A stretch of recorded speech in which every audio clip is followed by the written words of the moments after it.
রাসূলুল্লাহ সাল্লাল্লাহু আলাইহি ওয়াসাল্লাম বলেছেন, যখন আমার উম্মত এই 15টা পাপে লিপ্ত হবে, তখন তাদের উপর আল্লাহর পক্ষ থেকে আযাব এবং গজব আসতে শুরু করবে। হাদিস আসলে অনেক আছে, কিন্তু সবগুলো বলার সময় থাকবে না। আমি মূল কয়েকটা বলছি, এগুলোর মধ্যে সব পড়ে যাবে ইনশাআল্লাহ। যখন আমার উম্মত এই 15টা কাজ করবে, তখন তাদের উপর আল্লাহর পক্ষ থেকে আযাব এবং গজব অবধারিত আসবে। এক নাম্বার পাপ যখন এই উম্মতের মানুষ করবে, যখন তারা গনিমতের মালকে ব্যক্তিগত সম্পদ মনে করবে। গনিমতের মাল বোঝেন? রাষ্ট্রীয় সম্পদ, পাবলিক প্রপার্টি। এটাকে যখন মানুষ ব্যক্তিগত সম্পদ মনে করে ব্যবহার করা শুরু, এটা কি মিল পাওয়া যায়? আচ্ছা। 2 নাম্বার, যখন কারো কাছে আমানত রাখা হবে, আমানত, এবং সে এটাকে ব্যক্তিগত সম্পদ মনে করবে। বুঝতে পারছেন?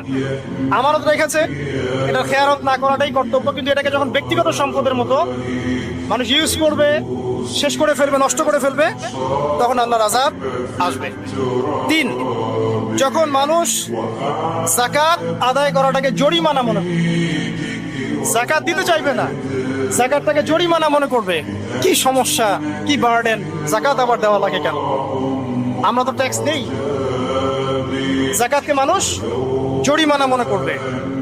একটু চিন্তা করে দেখবেন যে বাংলাদেশে কত পার্সেন্ট মুসলিম নামাজ পড়ে আর কত পার্সেন্ট মুসলিম যাকাত দেয়।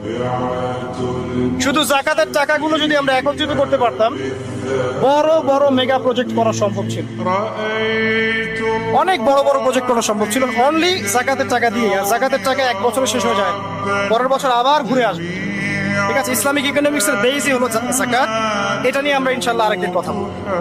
4 নাম্বার, যখন স্বামী, সমাজের স্বামী যারা আছে, এরা স্ত্রীদের আঁচল ধরে থাকবে। বুঝতে পারছেন? স্বামী স্ত্রীর আঁচল ধরে থাকবে, মানে স্ত্রীর অনুগত, স্ত্রী যা বলবে তাই। আচ্ছা, গায়রত নাই, মানে স্বামী পুরুষত্বের গায়রত নাই। 5 নাম্বার, যখন সন্তান মায়ের অবাধ্য হয়ে স্ত্রীর খেদমত করা শুরু, যখন সন্তান মাকে দেখবে না, স্ত্রীকে দেখবে। পাচ্ছেন মিল সমাজে?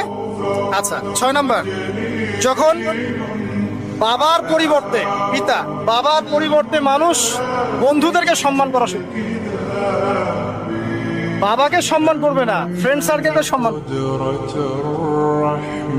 সুবহানাল্লাহ। এরপরে আসেন 7, যখন, আমার কথা রাগ করেন না, এটা হাদিসে আছে, যখন সমাজের নিকৃষ্ট মানুষদেরকে নেতৃত্ব দেওয়া হবে। এটা হাদিসে আছে, সমাজের নিকৃষ্ট মানুষকে যখন নেতৃত্বের আসনে বসাবে মানুষ, তখন সমাজে আল্লাহর গজব আসবে। হাদিস তিরমিজি 2211 নম্বর। এরপরে 8, নবী সাল্লাল্লাহু আলাইহি ওয়াসাল্লাম বলছেন, যখন কোনো ব্যক্তিকে সম্মান করা হবে তার টর্চার থেকে বাঁচার জন্য। যখন কোনো মানুষের সম্মান করা হবে তার শাস্তি থেকে বাঁচার জন্য, মানে মানুষ মন থেকে সম্মান আসছে না, ভয়ে আপনি সম্মান করছেন। এই অবস্থা যখন আসবে, তখন আল্লাহর আযাব আসবে। তারপরে 9, যখন মসজিদের মধ্যে, দেখবেন অনেক মসজিদ আছে বাংলাদেশে, মসজিদের মধ্যে হট্টগোল বেড়ে যাবে, মসজিদের মধ্যে হট্টগোল বেড়ে যাবে, আর মসজিদগুলো হবে চাকচিক্যময়, হেদায়েত উঠে যাবে। মসজিদ হবে চকচকা, তাজমহলের মতো এক একটা, কিন্তু হেদায়েত উঠে যাবে, মসজিদে হট্টগোল বেড়ে যাবে। 11, যখন পুরুষেরা রেশমি কাপড় পরবে, পুরুষেরা সিল্কের রেশমি কাপড় পরবে। পুরুষের জন্য স্বর্ণ আর রেশমি কাপড় পরা হারাম।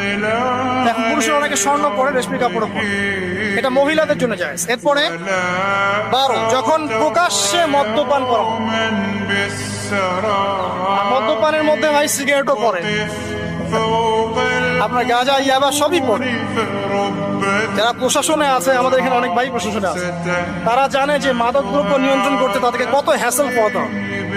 আর এমন এমন কেস আসে যে মানুষ আপনি কল্পনা করতে পারবেন।